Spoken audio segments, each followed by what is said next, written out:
Renungan pendahuluan. Permulaan hikmat 2 Januari, buku Inilah Hidup yang Kekal. Permulaan hikmat adalah takut akan Tuhan dan mengenal Yang Maha Kuasa adalah pengertian. Amsal 9 ayat 10. Ada perbedaan besar antara kemampuan untuk menjadi sempurna yang telah diberikan Allah kepada manusia dan tingkat kesempurnaan yang sesungguhnya mereka capai. Firman Allah memberikan arti pendidikan yang sangat kuat, serta sumber pengetahuan yang paling berharga yang dapat dicapai oleh manusia. Pengertian disesuaikan dengan dimensi pokok yang harus dipelajari. Jika dipelajari dengan sepele, hanya sebagai hal-hal yang biasa saja, tidak pernah menuntut usaha yang sungguh-sungguh untuk mengerti kebenaran agung dan kekal, maka pengertian akan menjadi kerdil dan lemah. Oleh sebab itu, nilai Alkitab sebagai suatu alat pemeliharaan intelektual menuntun langsung kepada perenungan kebenaran yang paling tinggi, paling agung, dan paling gemilang yang disajikan kepada pikiran manusia. Menuntun pikiran kita kepada pencipta segala sesuatu. Kita melihat tabiat yang lanjut usia dinyatakan dan mendengarkan suaranya sementara ia bersekutu dengan para bapa dan para nabi. Kita melihat rahasia pemeliharaannya diterangkan, masalah-masalah besar yang memenuhi semua pikiran manusia, tetapi tanpa bantuan pernyataan atau wahyu. Kepandaian manusia sia-sia mencari penyelesaiannya. Kitab suci membukakan kepada pengertian kita sistem teologi yang sederhana, namun menyajikan kebenaran yang seorang anak pun dapat menangkapnya, tetapi juga merupakan penyelidikan yang begitu luas yang menyusahkan kuasa pikiran yang paling kuat sekalipun. Semakin cermat alat diselidiki dan semakin baik pengertian, maka makin jelaslah bahwa pelajar bahwa di sana ada hikmat, pengetahuan dan kuasa yang tak terbatas. Jikalau para pemuda belajar dari guru surgawi, sebagaimana yang dilakukan oleh Daniel, mereka akan tahu bahwa takut akan Allah adalah permulaan segala hikmat. Mereka yang mengabdikan diri kepada Allah dan yang memiliki perlindungan karunia-Nya dan pengaruh dorongan rohnya akan menunjukkan kuasa intelek yang lebih tajam daripada yang sekedar duniawi. Mereka akan sanggup mencapai latihan paling tinggi dan paling agung dari keseluruh kemampuan.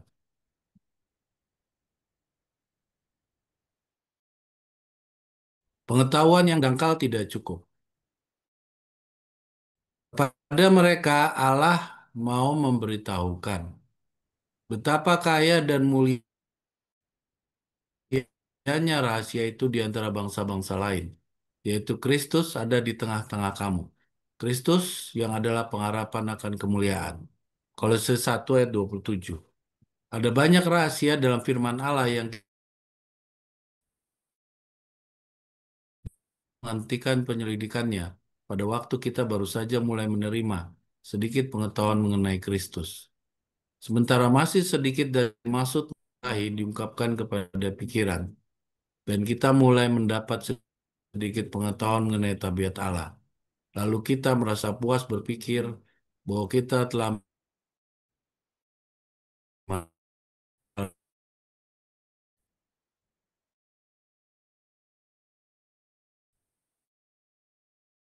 menemukan permata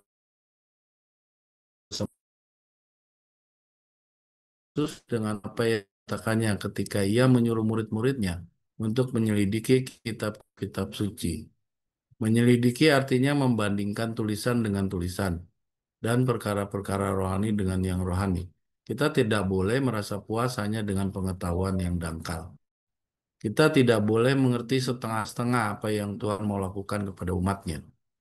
Permohonan kita yang berbaur dengan iman dan penyesalan atas perbuatan-perbuatan yang tidak baik harus dinaikkan kepada Allah untuk memohon pengertian akan rahasia yang pena Allah akan beritahukan kepada orang-orang kudusnya. Malaikat tidak bisa, kita tidak boleh mengerti setengah-setengah apa yang Tuhan mau lakukan kepada umatnya. Permohonan kita yang berbaur dengan iman dan penyesalan atas perbuatan-perbuatan yang tidak baik harus dinaikkan kepada Allah untuk memohon pengertian akan rahasia yang pena Allah akan beritahukan kepada orang-orang kudusnya. gambar nyata tahu dosa kita dan kesedihan nyata salib Golgota. Bagaimana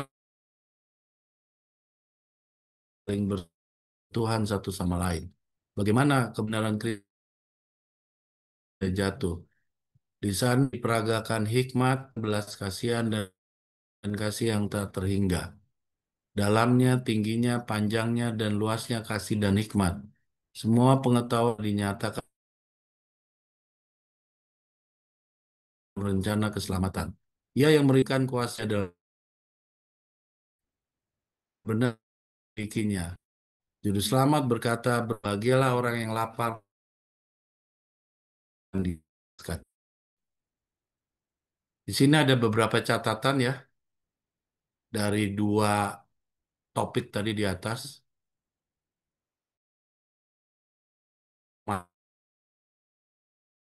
Sebagai usaha yang sungguh-sungguh untuk kita mengerti kebenaran agung dan kekal. Apa yes, dia yes, yang istilahnya kita langsung isikan. Lalu kita harus menggali, membanding-bandingkan satu ayat dengan ayat yang lain. Bisa diturunin nggak nih, Del?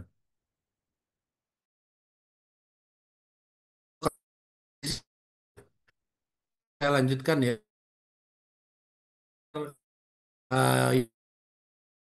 Dalam membandingkan satu dengan ayat yang lain. Ya, dalam bahasa yang lain itu kita harus menggali.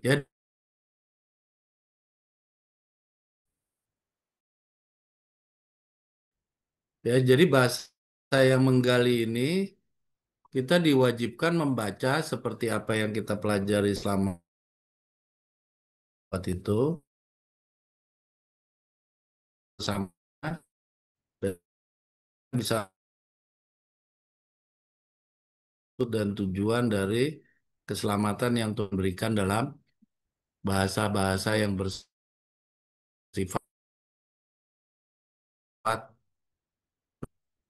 jadi kita bahwa belajar agama ini ya kita dituntun semuanya itu untuk memahami bahwa sebelum yang ada itu seperti apa sampai yang ada di dalam nubuatan itu sendiri dengan roh nubuat sebagai peraturan pelaksanaannya. Itu saja yang bisa saya sampaikan. Silakan nanti disempurnakan oleh Ray. Terima kasih.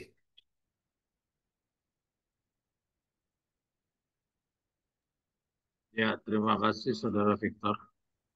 Suaranya Victor sama sekali nggak masuk tadi. Kita nggak bisa dengar apa-apa.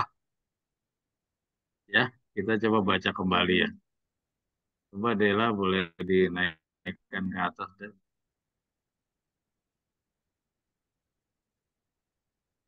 Sayang sekali tadi sinyalnya jelek sekali, kita nggak bisa dengar apa-apa. Ini suara saya masuk nggak ya?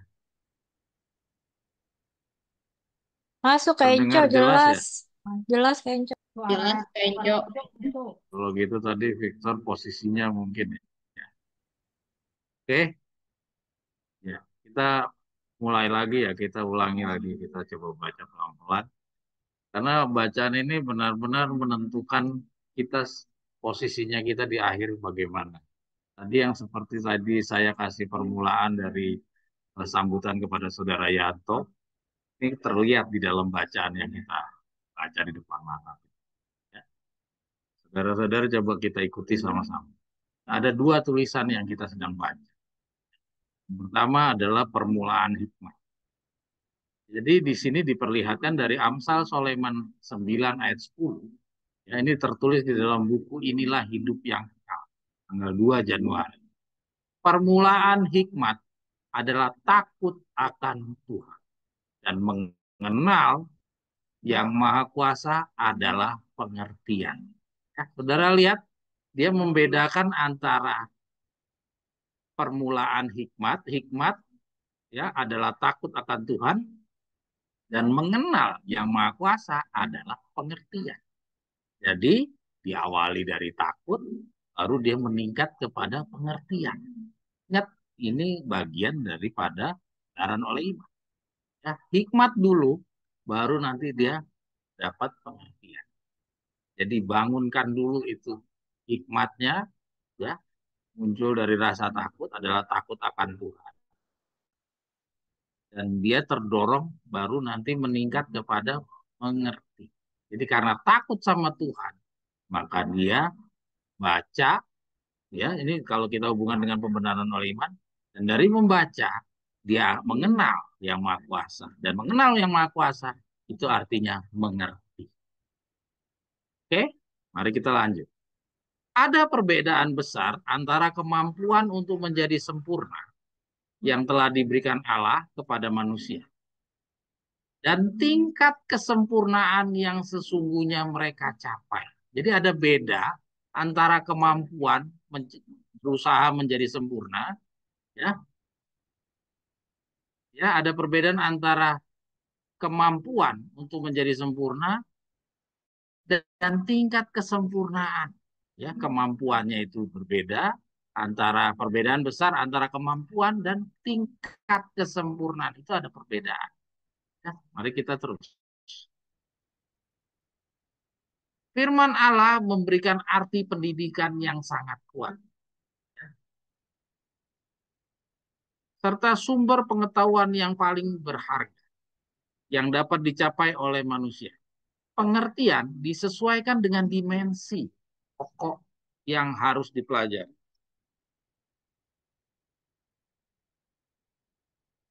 Jika dipelajari dengan sepele, hanya sebagai hal yang biasa saja, tidak pernah menuntut usaha yang sungguh-sungguh untuk pengertian kebenaran agung dan kekal, pengertian akan menjadi kerdil dan mahal. Nah, itu dia berhubungan dengan kemampuan dan tingkat kesempurnaan. Ya, perbedaan antara kemampuan dan tingkat kesempurnaan.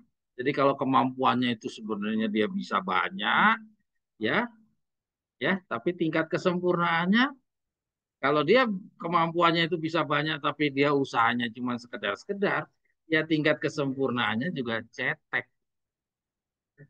Jadi harusnya harusnya dia dengan punya kemampuan yang luar biasa, dia harus tingkatkan supaya tingkat kesempurnaan yang mereka capai juga bisa tinggi. Nah, ini ada perbedaan antara kemampuan untuk menjadi sempurna yang telah diberikan Allah kepada dan tingkat kesempurnaan yang sesungguhnya mereka capai. Jadi ini dua hal yang berbeda. Ya, jadi satu tingkat kesempurnaan itu adalah pencapaian, kemampuan itu adalah usaha. Ya, jadi satunya usaha dan satunya tingkat pencapaian hasil. Kita terus dulu. Jika dipelajari dengan sepele, hanya sebagai hal yang biasa saja, tidak pernah menuntut usaha yang sungguh-sungguh untuk mengerti kebenaran agung dan kekal, maka pengertian akan menjadi kerdil dan lemah. Oleh sebab itu, nilai Alkitab sebagai satu alat pemelihara intelektual menuntut langsung kepada perenungan kebenaran yang paling tinggi, paling agung, dan paling gemilang yang disajikan kepada pikiran manusia. Jadi saudara bisa lihat sini ada perbedaan antara menggunakan pengertian yang disesuaikan dengan dimensi pokok yang harus dipelajari. Jika dipelajari, jadi kalau kebenaran itu dipelajarinya cuma sekedar-sekedar, ya ini bertolak belakang, ya berlawanan dengan belajar yang menuntut langsung kepada perenungan. Ya, jadi kalau sepele berlawanan dengan perenungan kebenaran yang paling tinggi. Dan di dalam bacaan ini kita lihat kepada umat Allah itu dituntut untuk bagian yang kedua, yaitu perenungan kebenaran yang paling tinggi. Ya, kita lanjut. Jadi Ingat, di dalam baca petunjuk Nyonya White ini artinya kita dikritik. Ada orang yang cara belajarnya adalah mempelajari dengan sepele, hanya hal-hal yang biasa saja, tidak pernah menuntut usaha yang sungguh-sungguh, dan ada orang yang belajarnya sampai perlu. Nanti kita akan bahas ya sampai sejauh mana yang dimaksudnya belajar biasa-biasa saja ini. Yang belajar yang secara sepele ini yang seperti apa, ya, yang tidak sungguh-sungguh ini yang seperti apa, terus yang perenungan itu yang seperti apa, ya, ini yang kita mau bahas, karena kita dituntut untuk menjadi perenungan. Kalau kita nggak ngerti perenungan itu seperti apa, dan kita nggak ngerti juga yang belajar yang setengah-setengah itu seperti apa, maka kita nanti akan bisa mengira apa yang saya buat ini sudah maksimal, padahal masih masuk di dalam kategori sepele sepele, atau yang dikatakan setengah-setengah, tidak sungguh-sungguh. Jadi kita perlu pahami apa yang dimaksud dengan penjelasan Nyonya White ini. Mari kita terus menuntun pikiran kita kepada pencipta segala sesuatu. Kita memiliki tabiat yang lanjut usia dinyatakan, dan mendengar suaranya sementara ia bersekutu dengan para bapak dan para nabi. Kita melihat rahasia pemeliharaannya diterangkan. Masalah-masalah besar yang memenuhi semua pikiran manusia, tapi tanpa bantuan kenyataan, yaitu wahyu, kepandaian manusia sia-sia mencari penyelesaiannya. Ya. Jadi kalau Tuhan tidak memberikan karunia-Nya, pernyataannya lewat wahyu, penyelesaiannya. Jadi nggak ada gunanya. Jadi harus ada bantuan daripada Tuhan. Kitab suci membukakan kepada pengertian kita sistem teologi yang sederhana, namun agung. Ya, jadi kita punya Alkitab ini membuka kepada pengertian kita sistem teologi yang sederhana, namun agung. Ya, nah kita lihat menyajikan kebenaran yang seorang anak pun dapat menangkap. Ya, jadi Alkitab kita itu terdiri dari dua hal. Ya, dia bilang ini sebuah pengertian kita apa membuka kepada pengertian kita sistem teologi yang sederhana namun agung. Sistem teologi yang sederhana dan namun agung ini yang kayak apa sih? Di sini jelaskan. Ya, menyajikan kebenaran yang seorang anak pun dapat menangkapnya. Jadi seorang anak bisa menangkapnya, tetapi juga merupakan penyelidikan yang begitu luas yang menyusahkan kuasa pikiran yang paling kuat sekali. Jadi Alkitab kita ini terdiri dari dua hal, ya, yaitu apa?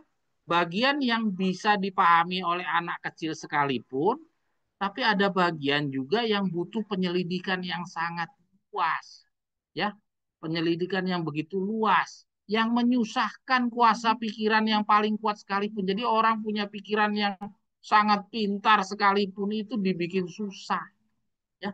Jadi Alkitab ini kebagi dua. Nah, yang mana yang anak kecil bisa Pak tangkap, yang mana yang tidak bisa ditangkap, bahkan orang yang paling kuat pikirannya pun nggak bisa menjelaskan.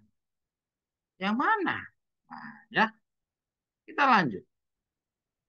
Semakin cermat firman Allah diselidiki dan semakin baik pengertian, maka semakin jelaslah bagi pelajar bahwa di sana ada hikmat, pengetahuan, dan kuasa yang tak terbatas. Ya, kalau kita baca kembali kata-kata ini.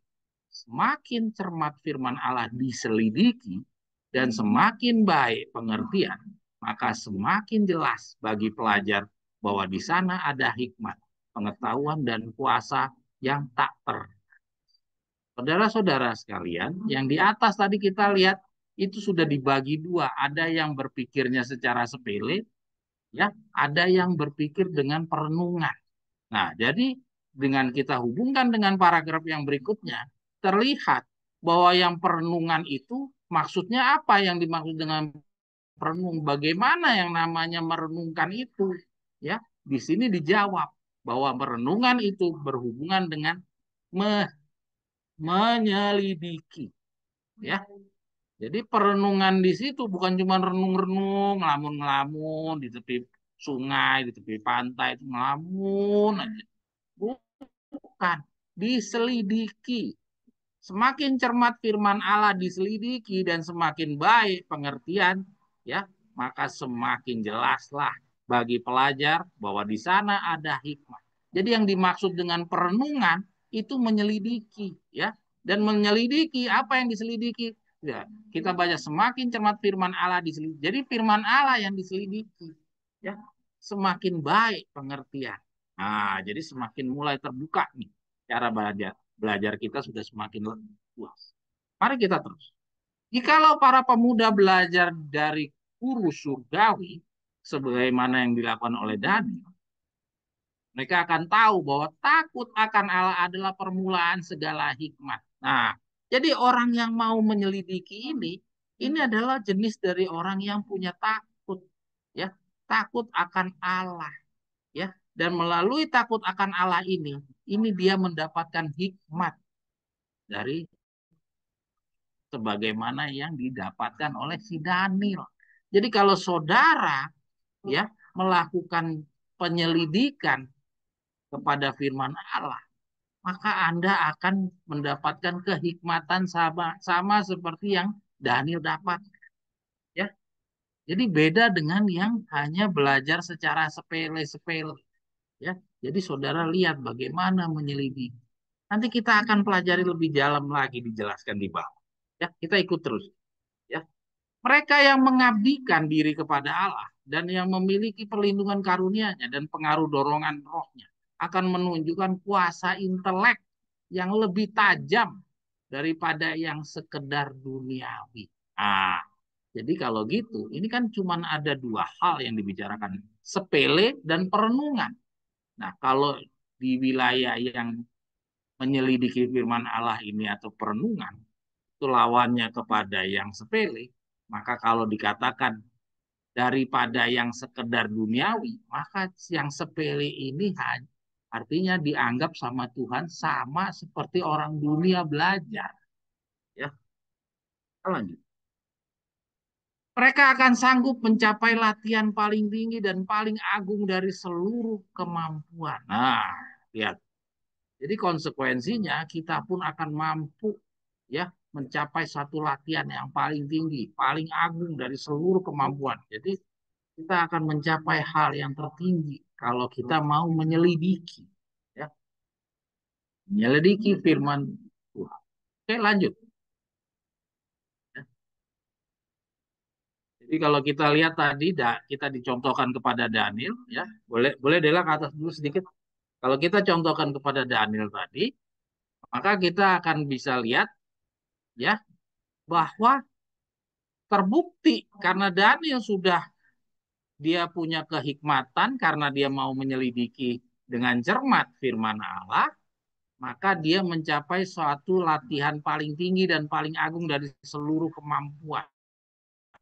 Dan kita bisa lihat bukti kemampuan yang Tuhan karuniakan kepada Daniel, kemampuannya luar biasa sampai dia bisa menahan diri, dia tidak takut, dia tidak khawatir pada saat dia dilempar ke dapur api maupun ke dalam kandang domba. Ke kandang domba, kandang singa.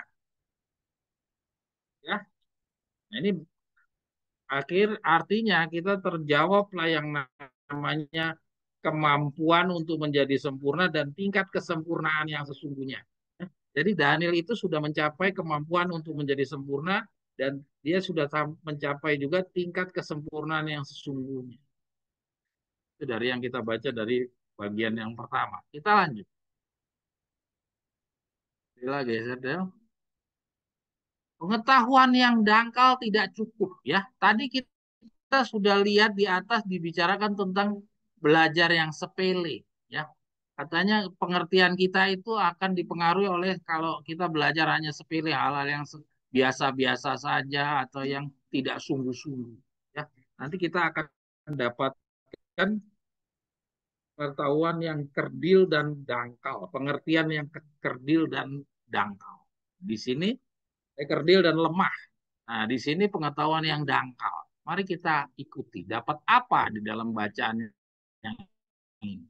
Ya, kita langsung saja baca yang kepada ulasan Nyonya White. Ada banyak rahasia dalam firman Allah yang kita tidak ketahui. Ya. Nah, kita lihat dalam hal Nyonya White menjelaskan tentang pengetahuan yang dangkal. ya, yang sama seperti yang tadi kita baca di atas itu kerdil dan lemah. Ini Nyonya White menjelaskan berhubungan dengan adanya rahasia-rahasia dalam firman Allah yang tidak kita mau. Ya. Jadi kerugiannya kalau orang punya pengertian yang kerdil dan lemah, pengetahuan yang dangkal, artinya nanti akan banyak rahasia-rahasia firman Allah yang dia tidak mengerti.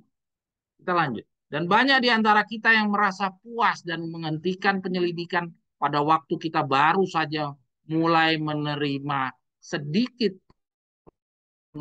pengetahuan mengenai Kristus. Ya, menerima sedikit pengetahuan mengenai Kristus.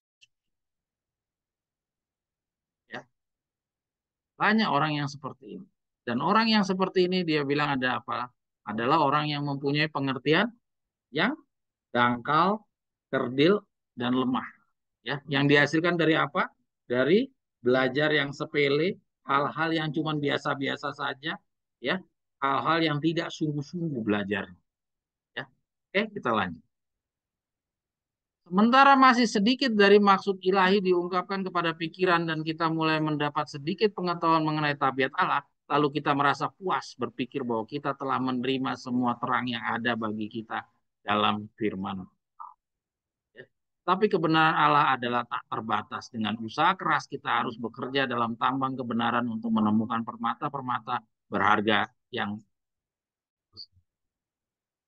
setiap orang kalau kita tanya, adakah yang belajarnya setengah-setengah, ya, belajarnya sepele-sepele, tidak sungguh-sungguh? Saudara tidak akan menemukan satu manusia pun yang akan menjawab, iya saya belajarnya setengah-setengah, saya belajarnya sepele-sepele.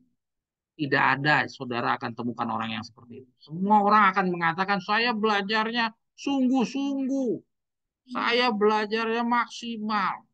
Ya, nah, lalu bagaimana caranya kita bisa mengetahui seseorang itu termasuk di dalam kategori yang sepele-sepele, yang pengetahuannya kerdil dan lemah ini? Maka kita harus telusuri dari buah-buah. Dalam bacaan Matius pasal 7, kita dikasih tahu tentang kita harus bisa mengenali orang itu dari buah-buah. Karena nggak ada orang yang mau ngaku.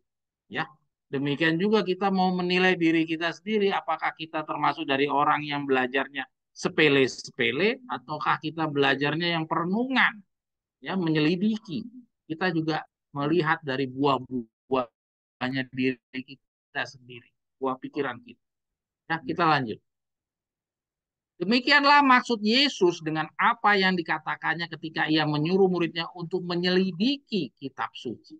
Menyelidiki artinya membandingkan tulisan dengan tulisan dan perkara-perkara rohani dengan yang rohani.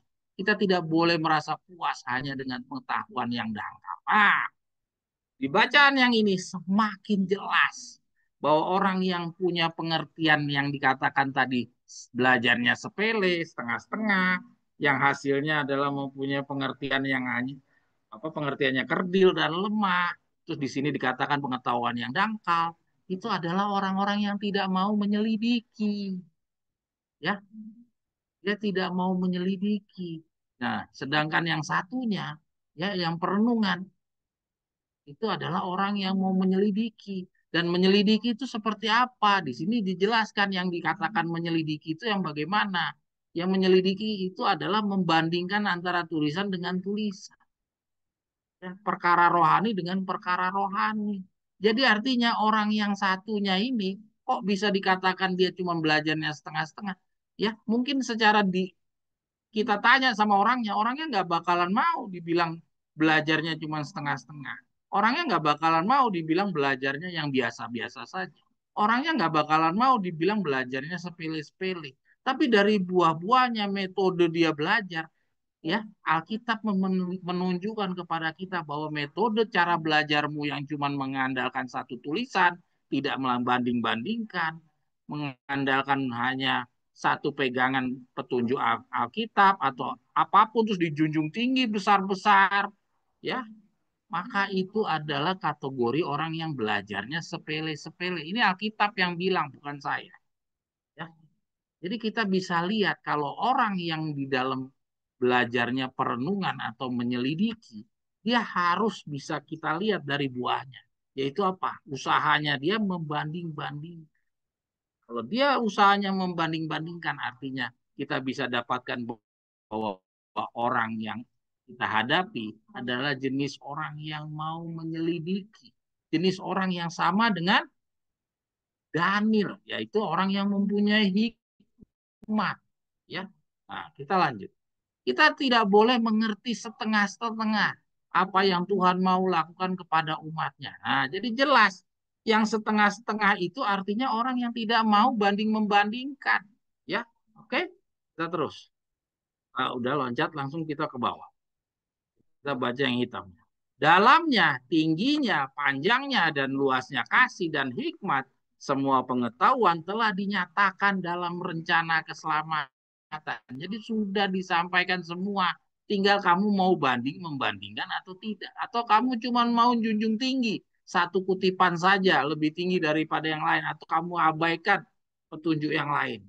Karena kamu udah cocok dengan, udah senang dengan kutipan tersebut. Saudara abaikan semua tulisan. Ya, itu pilihan ada di diri saudara. Ia akan merindukan kebenaran dalam hatinya. Yang menginginkan kuasanya bekerja dalam hidup dan tabiat.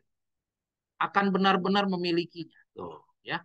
Jadi akan benar-benar memilikinya ini hanya untuk orang-orang yang mau menyelidiki. Juru selamat berkata, berbahagialah orang yang lapar dan haus akan kebenaran karena mereka akan dipuaskan. Nah, jadi yang dipuaskan hanya orang yang menyelidiki. Jadi jangan heran kalau saudara lihat ya di lingkungan saudara-saudara bisa buka mata mata saudara, saudara bisa lihat siapa yang kategorinya sebagai penyelidik dan siapa yang kategorinya orang-orang yang belajarnya sepele-sepele. Saudara bisa lihat dari hasil galiannya dia.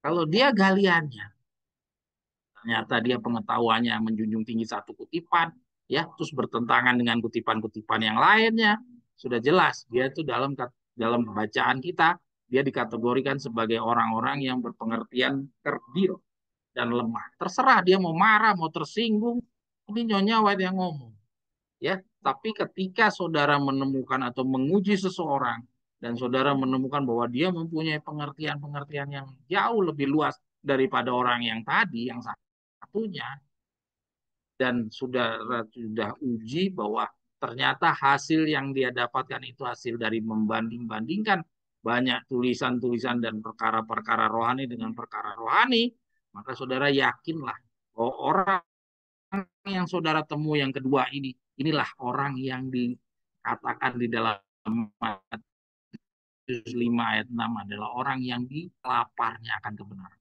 Mereka akan dipuas. Oke, kita lanjut. Sekarang kita coba lihat ini ya. Nah, ini catatannya. Saudara-saudara bisa dibaca ya. Jadi pengertian kita sebagai siswa Alkitab dipengaruhi oleh sejauh ini mana dimensi. Ya, ini tadi sudah. Ya, belajar terbagi dalam dua kelompok, yaitu belajar sepele dan belajar dengan perenungan. Ya, belajar sepele itu mengertinya setengah-setengah. Belajar yang cepat puas, belajar tanpa menyelidiki, belajar yang tidak sungguh-sungguh. Ya, tadi. Terus belajar dengan perenungan itu sama saja dengan menyelidiki. Semakin cermat firman Allah diselidiki, semakin baik pengertian, maka semakin jelas bagi pelajar bahwa di sana ada hikmat, pengetahuan, dan kuasa yang terbatas. Ya, jadi lihat cara belajar itu terbagi menjadi dua. Ya. Ingat, tidak ada satu manusia pun yang akan mau dibilang belajarnya sepele. Ya, tapi dari buahnya saudara akan lihat. Dari buahnya, ya, dibilang tidak menyelidiki, itu pengertiannya adalah dia cuma berpegang kepada satu tulisan. Dia tidak membanding-bandingkan. Artinya dalam hal faktanya, ini dua-duanya orang belajar. Jadi bukan berarti orang yang sepele ini nggak belajar. Ini orang belajar. Cuman dia belajarnya tidak membanding-bandingkan. Dia belajarnya hanya megang satu tulisan, ya sudah itu saja. Sedangkan yang pelajar yang dikatakan penyelidik, perenungan, itu banding-membandingkan. Memang istilah yang dipakai oleh Nyonya White pedes sekali, menyakitkan sekali. Dibilang orang yang seperti ini orang yang belajarnya sepele. Makanya tidak ada satu manusia pun yang mau dikategorikan dalam bagian yang pertama. Tapi dari buahnya saudara bisa lihat. Ya, lanjut. Ya, hasilnya dari orang yang belajar sepele ini, ya belajar yang tidak mau banding-bandingkan, hasilnya adalah pengetahuan yang dangkal. Ya, mari kita coba lanjut.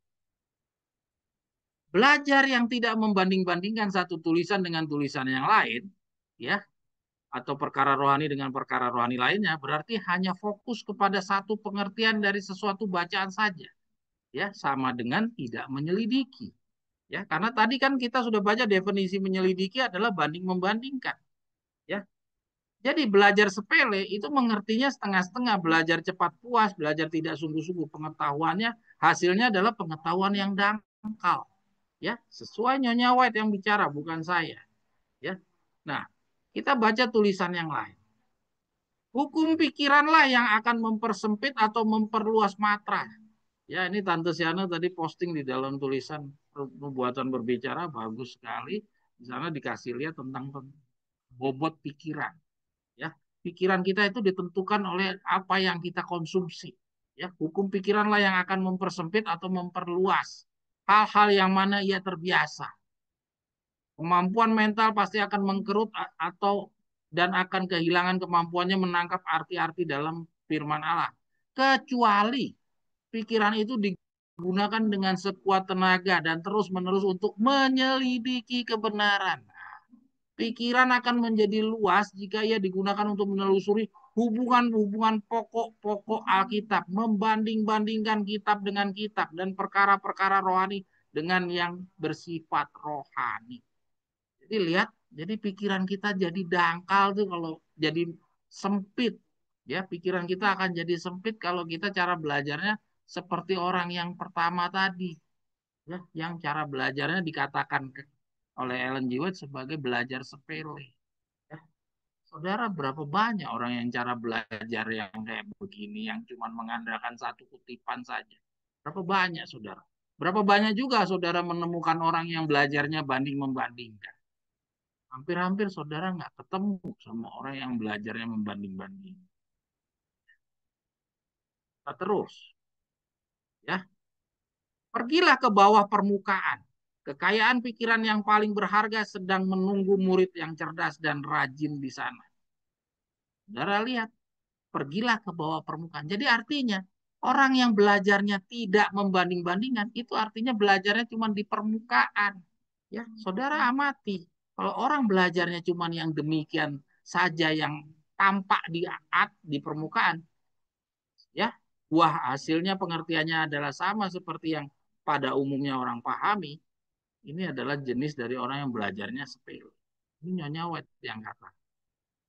Jadi kalau orang yang belajarnya menyelidiki, dia akan mendapatkan hal-hal yang tidak kelihatan di permukaan, yang tidak mudah dibaca. Kan tadi udah kita baca kan, Alkitab itu kebagi dua katanya. Ada yang orang anak kecil pun bisa mengerti, ada yang orang pemikiran kuat saja tidak bisa mengerti. Ya, nah, jadi artinya di sini yang didorong kepada kita, bagaimana caranya menjadi orang yang kedua, ya, yang orang berpikiran kuat saja sulit untuk mengerti. Nah, kita harus menjadi bagian yang kedua. Ya, kita terus. Dari bacaan ini makin memberi kejelasan bahwa orang-orang yang cara belajarnya tidak banding membandingkan tulisan dengan tulisan dan perkara-perkara rohani dengan rohani adalah orang yang pengetahuannya hanya di permukaan. Akibatnya, pikiran menjadi sempit, tidak luas. Maka oleh sesuai Matius 5 ayat 6, ya, keadaan yang sedemikian mereka tidak akan dipuaskan, ya. Tadi kan berbahagialah dia yang lapar akan kebenaran, maka sesuai kata-kata itu, maka jenis orang yang kayak gini tidak akan pernah dipuaskan, dan banyak rahasia dalam firman Allah akan tetap tidak dapat dimengerti serta kehilangan kemampuan menangkap arti-arti yang dalam dari firman. Jadi kerugiannya orang-orang yang cuma mau mengandalkan satu kutipan saja, ya hanya belajarnya dari permukaan, dia tidak banding-bandingkan, dia nggak bakalan mempunyai pengetahuan yang luas dari rahasia-rahasia firman. Ya, artinya apa? Artinya kalau kita banding membandingkan, ini sesuai petunjuk Nyonya White, maka ada jaminan bahwa kamu akan dipuaskan. Ya, saudara sudah dipuaskan setelah saudara menggunakan cara belajar yang kedua, banding membanding, sudah kita lihat buahnya, ya, saudara sudah lihat buahnya dengan belajar banding membanding, kita sudah buktikan bahwa dengan kita belajar banding membanding, kita bisa lihat bahwa ada hal-hal yang orang kelompok yang pertama tadi tidak bisa lihat. Dan kita sudah bisa lihat. Dan kita sudah lihat itu sebagai bukti bahwa kita telah dipenuhi sesuai Matius 5 ayat 6. Ya, kita telah dipuaskan. Lanjut. Berikutnya, pertanyaan timbul. Sesuai dengan bacaan di atas dan kesimpulan yang kita telah rumuskan. Oleh karena petunjuk yang disampaikan oleh tulisan Ellen G. White di atas sangat jelas bahwa kita dalam belajar harus menyelidiki, tidak cepat puas dan pergi ke bawah permukaan dari kebenaran Nyonya White dan yang sudah diungkapkan, ya. Jadi kalau bicara cuma yang di permukaan kan artinya yang sudah diungkapkan sama Nyonya White dan Victor Ruteff, ya. Maka antara lain pertanyaan yang dapat timbul adalah, apakah penyimpulan demikian berarti tulisan Ellen G. White dan Victor Ruteff yang kita sudah dapatkan karena kita dituntut harus belajar sampai menggali, ya, yang telah diberikan adalah kebenaran dangkal, hanya kebenaran yang di permukaan saja, ya. Pertanyaannya, apakah orang-orang yang hidup sekarang ini, kalau kita mengandalkan Ellen G. White saja dan tulisan Victor Ruteff saja, ya, tidak membanding-bandingkan, artinya tulisan Nyonya White dan tulisan Victor Ruteff itu adalah kebenaran dangkal. Kalau memang mengandalkan tulisan Nyonya dan Victor Ruteff yang di permukaan yang sudah dibukakan semua sesuai Sakaria pasal 4, ya, maka berarti kita ini semuanya adalah orang-orang yang belajarnya sepele, ya. Jadi artinya Ellen G. White ini dan tulisan Victor Ruteff adalah kebenaran-kebenaran dangkal. Apakah memang demikian? Sekarang kita coba lihat jawaban. Mari kita analisa dari jawabannya. Mari kita melihat dari sudut kebenaran pekabaran Victor Ruteff, ya. Bila kita mempelajari buku-bukunya, buku Victor Ruteff, kita akan temukan bagaimana metode Victor Ruteff belajar. Ya, kita lihat adalah menyelidiki. Jadi Victor Ruteff cara belajarnya kita lihat, dia banding membandingkan antara tulisan Nyonya White yang satu dengan tulisan yang lain. Ya, artinya dengan demikian artinya Victor Ruteff ini bukan dari jenis orang yang belajarnya sepele. Ya, artinya dia masuk di dalam kategori yang sama seperti Daniel. Ya, kita saksikan bagaimana ia membanding-bandingkan antara pernyataan-pernyataan Ellen G. White dari beberapa buku-buku. Dia juga menyajikan perkara rohani dengan perkara rohani yang disaksikannya pada praktek beragama dunia dalam perkembangannya. Ya, kita lihat di dalam buku kabar perang meramalkan. Kita lihat dari pembina Gedung Putih. Kelihatan sekali di sana Victor Ruteff membandingkan perkara rohani dengan perkara rohani. Dia bicarakan perang dengan perang. Dia bandingkan semuanya. Ya. Jadi artinya kita bisa lihat metode yang Victor Ruteff lakukan bukan dari jenis kelompok yang belajarnya sepele-sepele.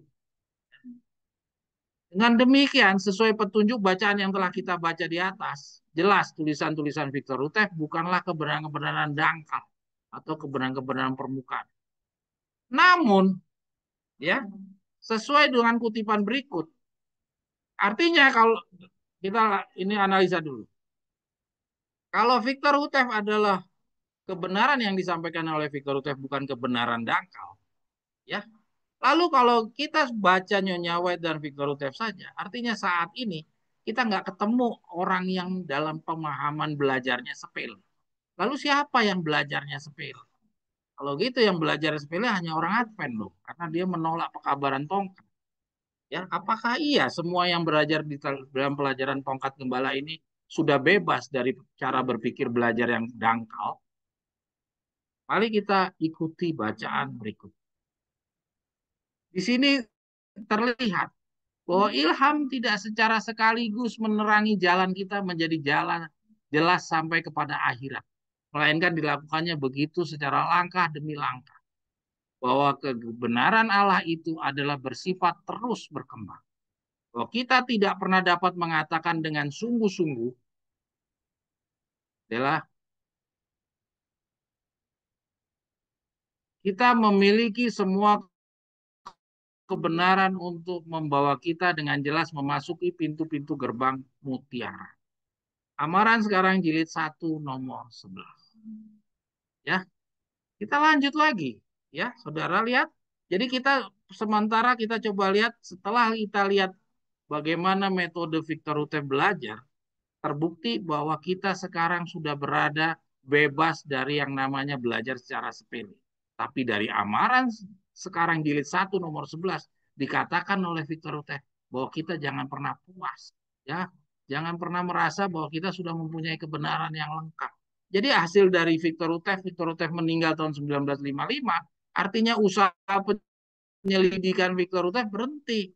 Ya, jadi kalau penyelidikan Victor Rutte berhenti, maka berpotensi kita akan menjadi orang yang belajarnya sepele karena yang melakukan penyelidikan kan adalah Victor Rutte. Ya, kita terus dulu.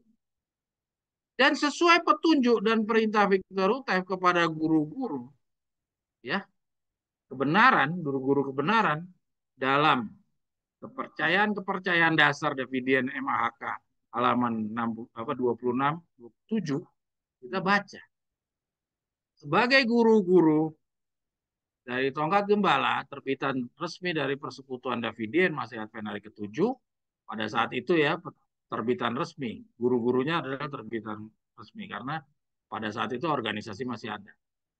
Kami harus mengajar hanya dalam terang dari tongkat itu dan bagian-bagian pekabaran passage yang dalam satu dan lain hal perlu untuk diinterpretasi. Ya. Saya ulangi, kami harus mengajar hanya dalam terang dari tongkat itu bagian-bagian pekabaran yang dalam satu dan lain hal perlu untuk diinterpretasi. Hanya dengan demikian inilah semua penganut kebenaran sekarang akan senantiasa memiliki pemikiran yang sama, sependapat dan membicarakan perkara-perkara yang sama. Ya, saudara lihat dari dua kutipan ini. Ya, kutipan yang pertama, amaran sekarang jilid 1 nomor 11. Dia bilang, kamu jangan pernah puas. Ya. Jadi walaupun Victor Rutte sudah memberikan hasil galiannya, ya, tapi Victor Rutte karena dia sudah harus berakhir masa tugasnya 1955, ya, Victor Rutte sudah memberikan petunjuk bahwa amaran sekarang jilid 1 nomor 11 bilang bahwa kamu nggak boleh puas, kamu masih harus terus. Ya, kamu nggak boleh pernah bisa mengatakan kamu sudah mempunyai kebenaran yang lengkap. Artinya, penyelidikan itu nggak boleh selesai. Apalagi diperkuat di dalam buku kepercayaan dasar Davidian MAK kepada guru-guru. Victor Rutte kasih tugas. Tugas apa? Tugas sama seperti dirinya, yaitu apa? Banding-membandingkan, menyelidiki. Ya, maka tugasnya si guru ini masih terus harus dilakukan. Ya, walaupun Victor Rutte-nya meninggal, maka tugas penyelidikan itu tidak pernah berakhir. Ya, penyelidikan itu buktinya apa? Yaitu harus mengajar hanya di dalam terang dari tongkat bagian-bagian pekabaran yang dalam satu dan lain hal masih perlu diinterpretasi. Ini hasil bukti bahwa si guru-guru ini harus terus tidak berhenti di dalam melakukan penyelidikan. Ya, penyelidikan itu hasilnya apa? Yaitu hasilnya seperti yang tadi kita baca di dalam renungan Nyonya White, yaitu apa? Penyelidikan hasilnya yaitu galian-galian yang tidak sama dengan yang di permukaan. Jadi artinya yang disampaikan oleh guru ini ya yang menjelaskan bagian-bagian dalam satu dan lain hal yang masih perlu diinterpretasikan ini hasilnya otomatis berbeda dengan ini kan hasil galian nih yang tersembunyi di bawah, yang di bawah permukaan dan dengan permukaan harus otomatis berbeda gitu. Ya, kita lanjut. Kalau sama-sama saja artinya artinya Anda belum melakukan penyelidikan karena hasil penyelidikan itu hasilnya berbeda. Ya, kita lanjut. Dari kutipan-kutipan di atas terlihat bahwa tugas penyelidikan itu tidak berhenti. Tugas tersebut harus terus dilakukan walaupun Victor Rutev telah meninggal. Sehingga berarti jika kita sekarang ini yang masih memperoleh penugasan lanjut dari Victor Rutev tidak menjalankannya dan hanya membaca-baca saja tanpa melanjutkan metode penyelidikan yaitu membanding-membandingkan antara tulisan-tulisan yang telah diungkapkan baik dari Ellen G. White dan Victor Rutev dan menganalisa perkara rohani dengan perkara rohani sebagaimana yang dahulu dilakukan oleh Victor Rutev, maka kita jatuh di dalam mana nih? Maka kita jatuh di dalam praktek beragama yang dituduhkan oleh tulisan Ellen G. White di atas, yaitu orang-orang yang setengah-setengah. Ya, ini bukan saya yang ngomong, ini Victor Hutek, Nyonya White. Karena masih ada bagian-bagian gulungan-gulungan kebenaran dan satu dan lain hal yang masih perlu diinterpretasi. Artinya masih akan ada lagi kebenaran-kebenaran yang akan dibukakan oleh Tuhan dalam mendekati penutupan pekerjaan bagi sidang. Sama sebagaimana contohnya dahulu di dalam 40 hari murid-murid Yesus. Masih ada pengetahuan kebenaran-kebenaran yang pengertiannya baru dibukakan yang sebelumnya tidak dipahami oleh murid-muridnya sebelum kematian Yesus. Ya, jadi saudara lihat, jadi kata-kata pengetahuan yang dangkal itu masih ada di antara orang-orang yang pemegang pekabaran tongkat gembala. Jadi kalau para pemegang tongkat gembala setelah meninggalnya Victor Rutev berhenti, dia hanya mau menerima dari Victor Rutev saja, artinya dia tidak menggali. Artinya dia tidak menyelidiki, karena yang menyelidiki kan Victor Rutev. Ya. Dan katanya Victor Rutev masih ada lagi, kecuali Victor Rutev tidak mengatakan ada lagi. Ya, kalau Victor Rutev sudah sepenuhnya baru boleh kita katakan kita sepele-sepele juga diterima. Tapi di dalam bacaan ini pengertian yang namanya menyelidiki itu harus terus. Ya, karena ada penugasan yang masih dilanjutkan oleh Victor Rutev kepada guru-guru.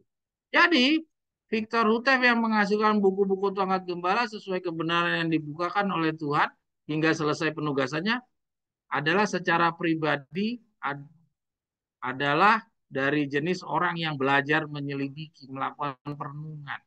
Sedangkan adanya pengikutnya setelah kematian Victor tidak bersedia melakukan beban penugasan mengajarkan bagian-bagian kebenaran yang masih perlu diinterpretasi, maka berarti jenis kelompok seperti mereka inilah yang dikategorikan sebagai orang-orang yang belajarnya setengah-setengah atau yang tidak sungguh. Dari buahnya lah kamu akan mengenalinya. Matius 7 ayat 16 sampai 20. Kira-kira demikian saudara. Terima kasih. Cukup panjang ya renungan pendahuluannya. Tapi saudara boleh renungkan, boleh pikirkan. Ya. Saudara boleh pikirkan bahwa cara belajar kita ini untuk saudara Yanto Mawetar, silakan saudara renungkan. Kira-kira cara belajar kita ini adalah cara belajar yang seperti yang tadi sebagai penyelidik atau sebagai orang yang dikategorikan belajarnya sepele-sepele. Saudara Yanto, silahkan analisa sendiri. Saudara sudah bertemu dengan banyak guru-guru. Ada John Serinate, ada Daniel Gio, ya, ada lagi yang lainnya, Waku Texas. Sekarang saudara sudah berhadapan dengan kami, silahkan saudara analisa. Dari pembelajaran yang paling pertama ini saja, saudara sudah bisa melihat jawabannya. Saudara, kita perlu mencari jawaban posisi kita di mana. Karena jangan sampai kita jalan terus tapi kita nggak pernah tahu bahwa kita ini sebenarnya sudah berada di pihak yang salah. Kita harus tahu dari awal kita berada di kelompok yang mana. Supaya bisa punya waktu berbenah diri kalau kita berada di tempat yang salah. Jangan sampai baru kita sadar di ujung ketika sudah nggak ada kesempatan. Itu alangkah sedihnya, saudara. Oke? Dela, silakan lanjut. Ya, ini perlu kita pahami seperti ini, saudara.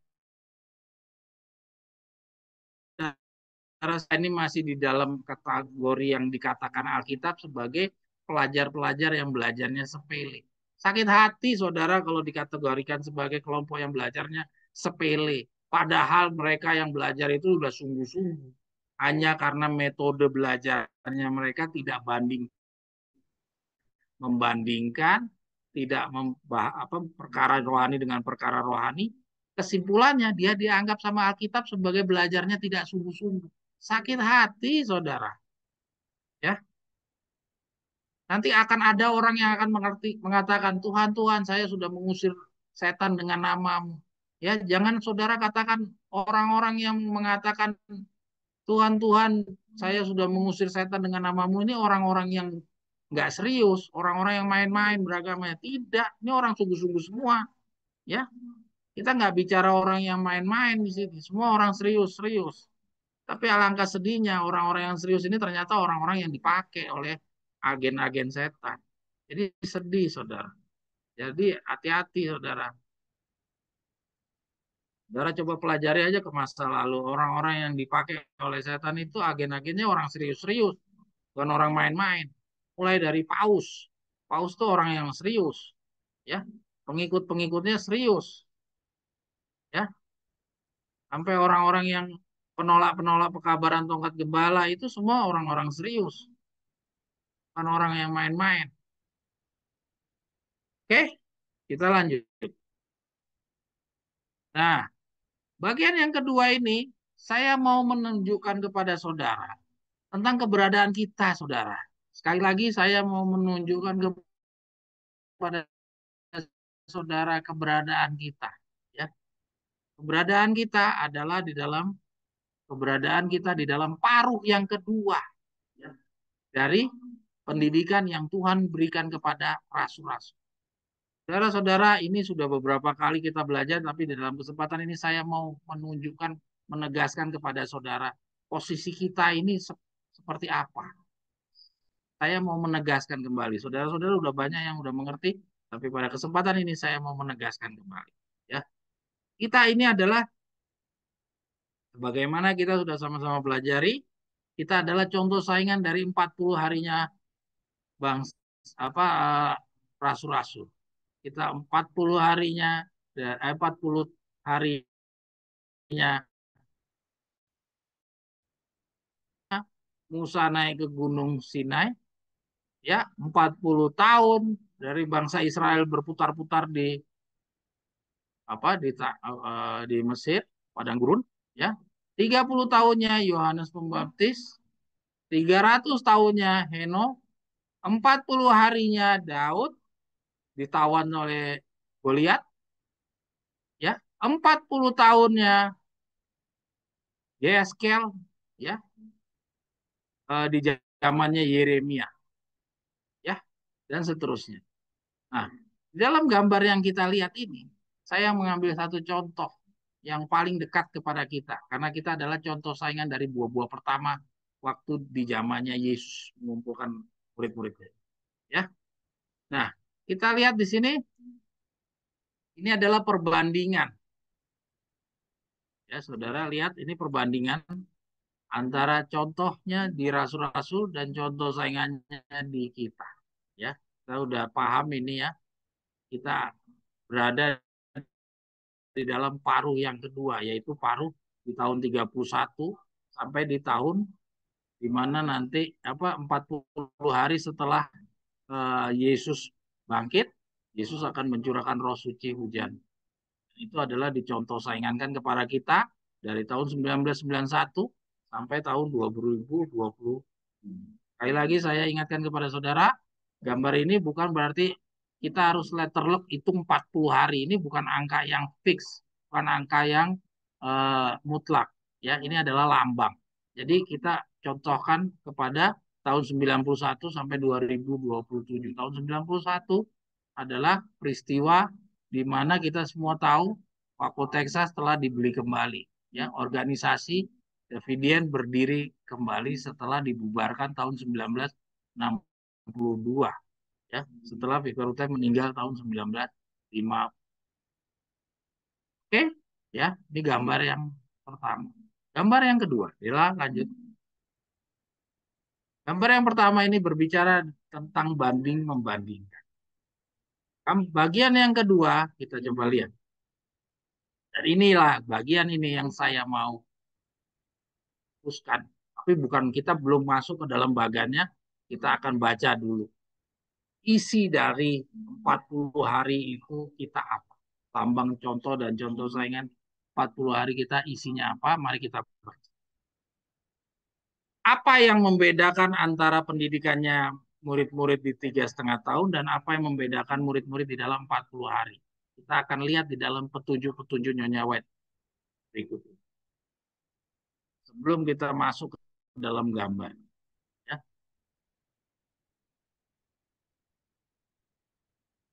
Kita lihat. Oh ya, boleh. Sebelum Dela, sebelum ke sini kita coba balik lagi ke gambar yang tadi dulu. Ya. Ini soalnya langsung bicara tidak relevan diterapkan dalam lambang 40 hari. Jadi perlu dijelaskan dulu perbedaan 3,5 tahun dan 40 hari. Ya. Saudara-saudara, perhatikan di dalam perjalanan Israel, perjalanan murid-murid Yesus, itu dia menjalani dua pendidikan. Ya, kita baca dulu uraiannya yang di pendidikan yang pertama. Contoh saingan 3,5 tahun calon 144.000. Ya, gandum sekam dia belum dipisahkan. Ya, memiliki pengetahuan yang sama.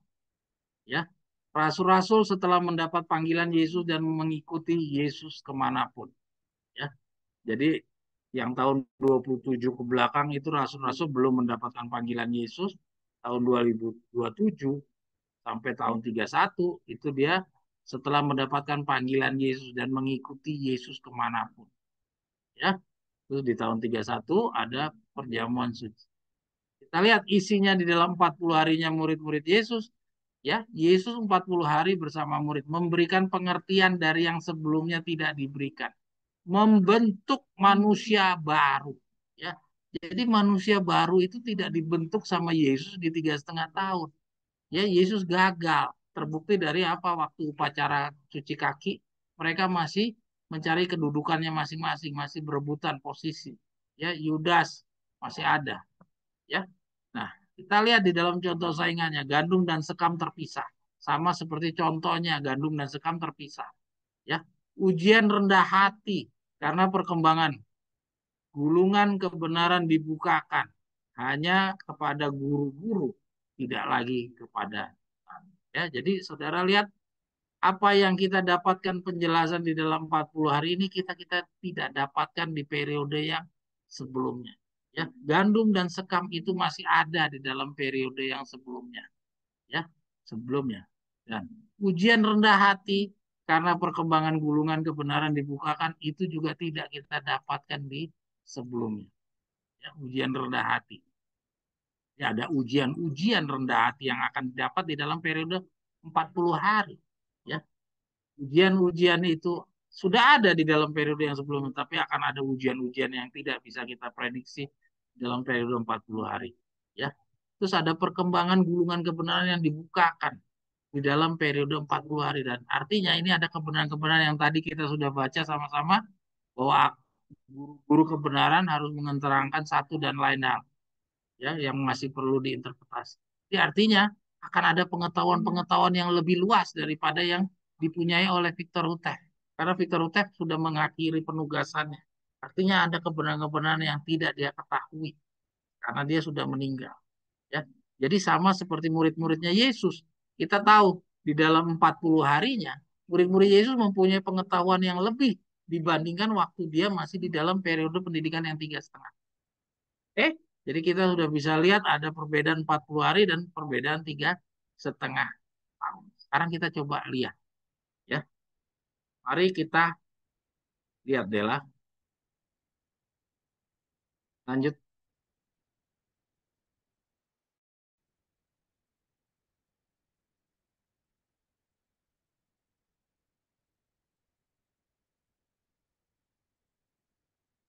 Nah, sekarang kita tadi sudah membedakan antara 3,5 tahun dan 40 hari.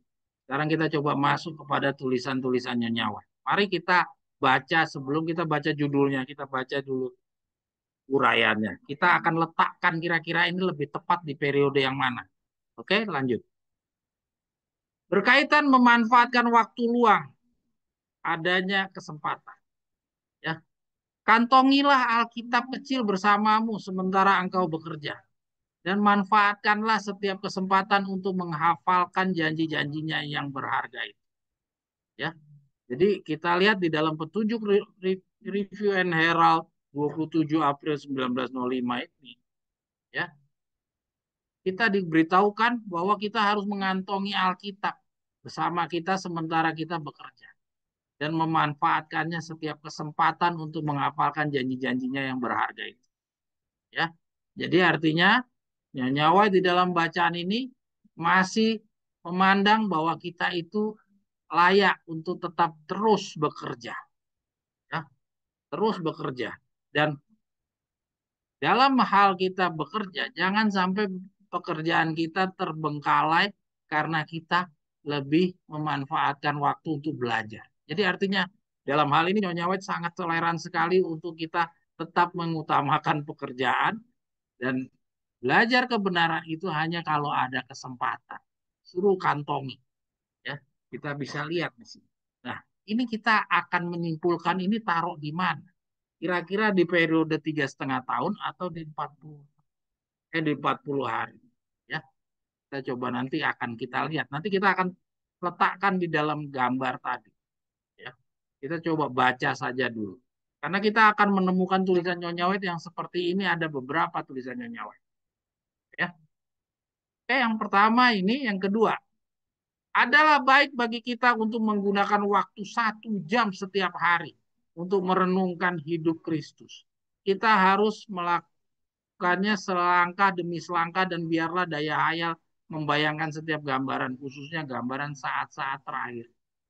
Kita disuruh belajar hanya cukup 1 tahun, 1 jam saja setiap hari. Ya, tidak harus sepanjang waktu kita gunakan untuk belajar. Beberapa kali setiap hari saat-saat keemasan yang berharga itu harus disisihkan untuk berdoa dan mempelajari kitab suci. Walaupun hanya sekedar menghafalkan satu ayat saja, agar kehidupan rohani akan terdapat di dalam jiwa. Artinya Tuhan masih mengizinkan kita menjadikan pekerjaan sehari-hari kita yang utama bacaan ini.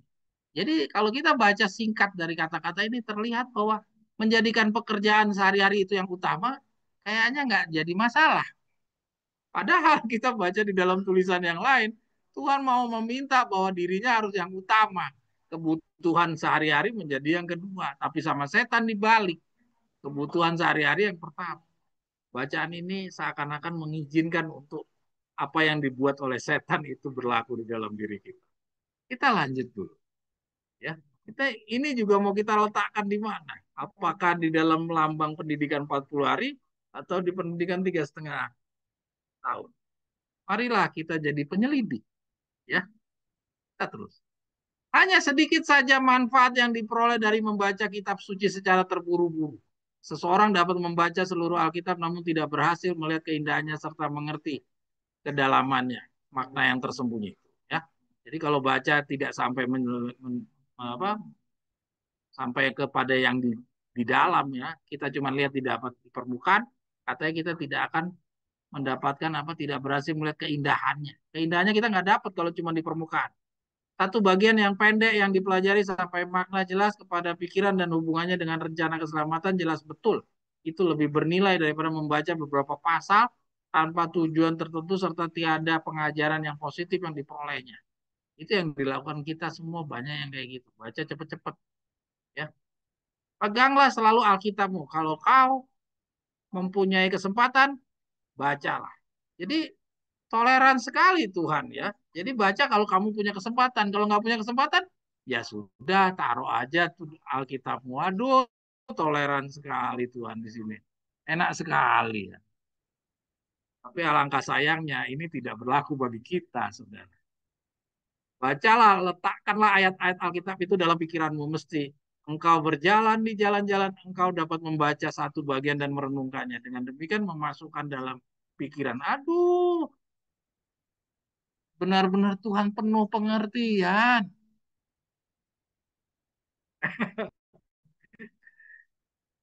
Kira-kira ini masih berlaku bagi kita atau tidak? Mari kita akan teruskan belajar. Kalau kita cuman baca permukaan, aduh alangkahnya ayat ini saya akan junjung tinggi, saya akan abaikan tulisan yang lain. Saya junjung tinggi ke kutipan ini, akhirnya kita jadi pelajar yang sepele. Padahal tidak, kita harus banding-membandingkan. Nanti kita akan lihat, membandingkan dengan tulisan yang lain, maka kita akan tahu kita berada di mana. Kalau saudara tidak banding-bandingkan, Anda pegang hanya satu kutipan ini, jadilah Anda pengertian Anda kerdil. Ya, oke lanjut. Pengertian berkat badan.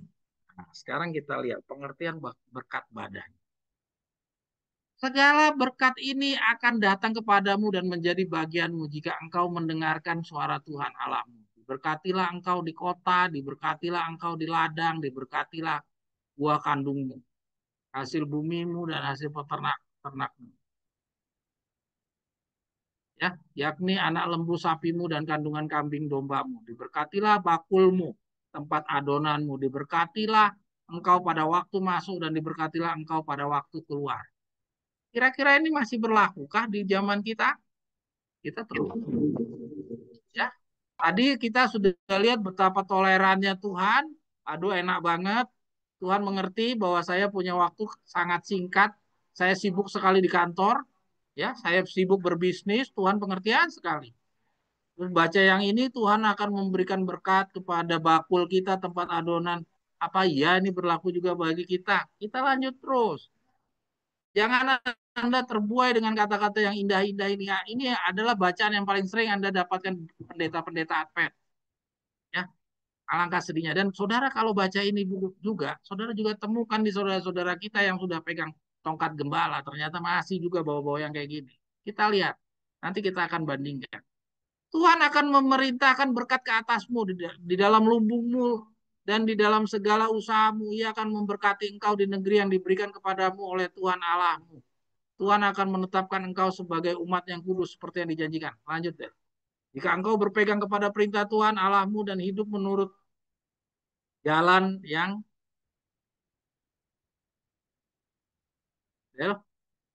ditunjukkannya, maka segala bangsa di bumi akan melihat bahwa nama Tuhan telah disebut atasmu dan mereka akan takut kepadamu. Wah, Tuhan dipuja-puja nih gara-gara kesuksesan kita. Apa iya? Ya, kita terus. Apa iya ini berlaku bagi kita? Ya. Tuhan akan mengangkat engkau menjadi kepala dan bukan menjadi ekor. Tuh, waduh. Jadi bos. Benar. Di periode kita sekarang nggak jadi bos.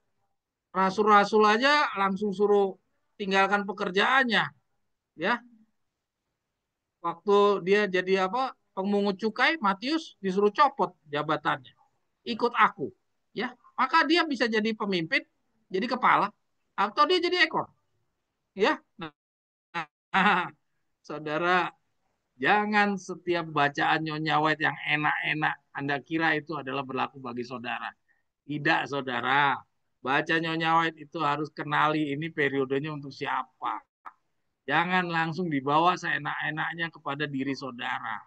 Kalau saudara bawa-bawa kepada periode saudara, jangan sampai kejadian di air bah, kejadian kepada saudara yang enak-enak didengerin. Ketika yang nggak enak dari si Nabi Nuh diabaikan, ya hasilnya sudah terimalah. Ya, kita lanjut. Kita nggak usah baca panjang-panjang nanti buang waktu. Kita terus. Sekarang kita sebagai orang Kristen harus menggabungkan diri kepada Tuhan sama seperti Yakub dan berlaku rajin dalam mengejar apa yang akan dikaruniakan Allah kepada masing-masing kita untuk dilaksanakan. Kalau saja kita ingin diberkati seperti Yakub, wow, kita ini adalah Yakub-Yakub, ya. Nah, kalau kita Yakub-Yakub, maka kalau kita mau diberkati seperti Yakub, rajinlah mengejar apa yang dikaruniakannya. Benar nggak? Berlaku nggak ini bagi kita? Kan kita Yakub. Benar nggak ini? Ini berlaku untuk kita yang di 40 hari ataukah yang di 3,5 tahun? Mari kita telusuri, saudara. Ya, kerajinan dan kesetiaan adalah ciri dari semua orang besar di dunia ini. Ya, semua ciri-ciri orang besar di dunia ini kapan? Periode perjanjian lama. Bedain antara perjanjian lama dan perjanjian baru. Apa orang perjanjian baru nggak setia? Matius, Markus, Lukas nggak setia? Ya, Yohanes nggak setia, Paulus nggak setia. Kok dia nggak dapat orang besar, malah dia suruh berhenti dari jabatannya di kerajaan Romawi. Bahkan dia malah jadi orang yang dipenjara dan orang mati. Terakhirnya malah dia mati. Jadikah dia orang besar? Makanya saudara pahami, pahami. Ini untuk kapan? Ya, kita lanjut. Inilah satu-satunya cara untuk mencapai berkat-berkat kekal dan disenangi Allah maupun manusia tuh, disenangi oleh manusia. Bisa saudara menjadi orang yang disenangi manusia di periode paling terakhir ini? Ya, ketika saudara harus menyusutkan pekerjaan, saudara akan meninggalkan pekerjaan. Adakah saudara, kalau saudara menjadikan Tuhan yang utama, pekerjaan di nomor dua kan? Adakah saudara akan disayangi murid oleh manusia? Kita lanjut. Ini untuk kapan bacaan ini? Ya. Karena demikianlah kata orang bijaksana, orang yang setia akan melimpah berkatnya, tetapi yang terburu-buru menjadi kaya tidak akan luput dari kesalahan. Orang yang terburu-buru menjadi kaya memiliki penglihatan jahat dan tidak memikirkan bahwa kemelaratan akan menimpa dirinya. Amsal Soleman, ya, simbolikut. Ini Victor Hutek. Apakah yang memberi sukses? Judulnya aja udah enak banget ini. Ya, apakah masih bicara sukses di dalam 40 hari? Ya, sukses di sini adalah sukses duniawi loh ya, saudara. Jangan bilang ini sukses di sorgawi. Ini sukses duniawi. Kita udah baca yang di atas, dibilang sesak, disenangi Allah maupun disenangi manusia. Disenangi manusia sudah pasti duniawi. Ya, kita lanjut. Berkat-berkat besar dijanjikan kepada orang Israel dengan syarat penurutan kepada perintah-perintah Tuhan. Maka aku akan menurunkan hujan kepadamu pada musim ini katanya. Dan seterusnya dan seterusnya. Kalau ini udah jelas PB2 itu Pak, para nabi dan bapak jilid 2, bagian 2. Ya, ini udah cerita dari bangsa Israel. Yang paling nyata sekali yang tadi adalah di dalam simbolikut. Itu karena udah jelas-jelas. Dan Yakub tadi udah jelas. Ya. Walaupun itu Yakub, jangan Anda terbuai untuk mengira bahwa saudara punya porsi untuk menjalankan apa yang disamakan, apa dikatakan oleh tulisan barusan yang kita baca. Lanjut. Bella. Menjadi ahli-ahli di berbagai bidang. Ini ada di dalam tanya jawab. Ya, para anggota dari sidang kerajaan menurut Yesaya harus cekatan dalam setiap usaha dan pekerjaan mereka sebagai ahli pembangunan, insinyur, tukang-tukang kayu, tukang-tukang batu, montir atau apapun juga. Ya, mereka juga harus menjadi pemelihara hewan, pemilik kebun anggur, ahli-ahli pertanian. Kalau jadi ahli artinya bukan orang-orang yang cuma pengikut. Kalau jadi ahli artinya orang petinggi. Ya, oke lanjut.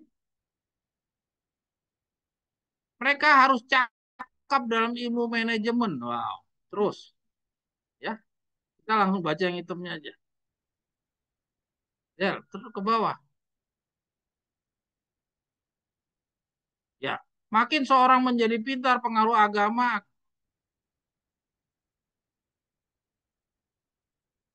makin bersinar keluar dari dirinya. Ya, coba lihat.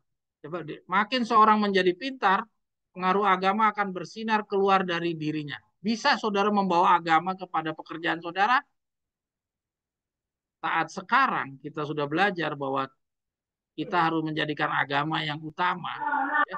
Sedangkan pekerjaan sehari-hari ini yang nomor 2, ketika saudara bawa agama pada pekerjaan saudara, cenderung pasti saudara akan pelan-pelan diberhentikan dari pekerjaan. Nah, saudara akan menggunakan waktu hanya untuk belajar. Ya. Saudara akan tidak lagi mempelajari peraturan-peraturan pekerjaan.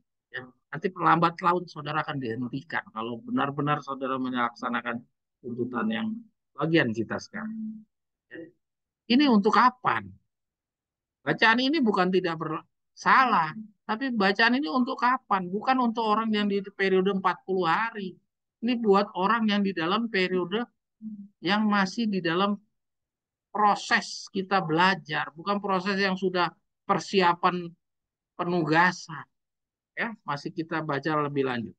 Di samping menjadi ahli-ahli pengelola tanah yang cakap, tukang-tukang, pedagang, pemimpin kerajaan, para pemimpin kerajaan ini sebagai pewujud Kristen murni yang hidup harus juga menjadi ahli perbankan tuh, ahli perbankan. Ahli perbankan tidak mungkin dia anak buah, dia pasti jadi pemimpin. Ahli ekonomi, kalau ahli ekonomi artinya dia jadi pemimpin.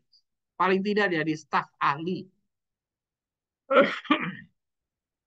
Ahli kepegawaian, pengatur lalu lintas serta secara internasional tuh, bukan pengatur lalu lintas di jalanan tapi internasional. Dan pengatur-pengatur perbekalan seperti Yusuf dahulu yang sama-sama menangani barisan-barisan dan harta kekayaan orang-orang kafir. Wow, apa iya ini kita di periode kita yang 40 hari ini ya. Dan dengan dilengkapi sedemikian ini dengan keahlian-keahlian yang sempurna, maka melebihi segala-galanya mereka akan menjadi imam-imam Tuhan, pendeta-pendeta dari Allah kita, yaitu orang-orang yang dikagumi. Ya, saudara, ini tanya jawab buku 5, pertanyaan nomor 105. Ini Victor Hutef yang sampaikan. Apakah ini berlaku bagi kita? Saudara, mari kita lanjut. Bella.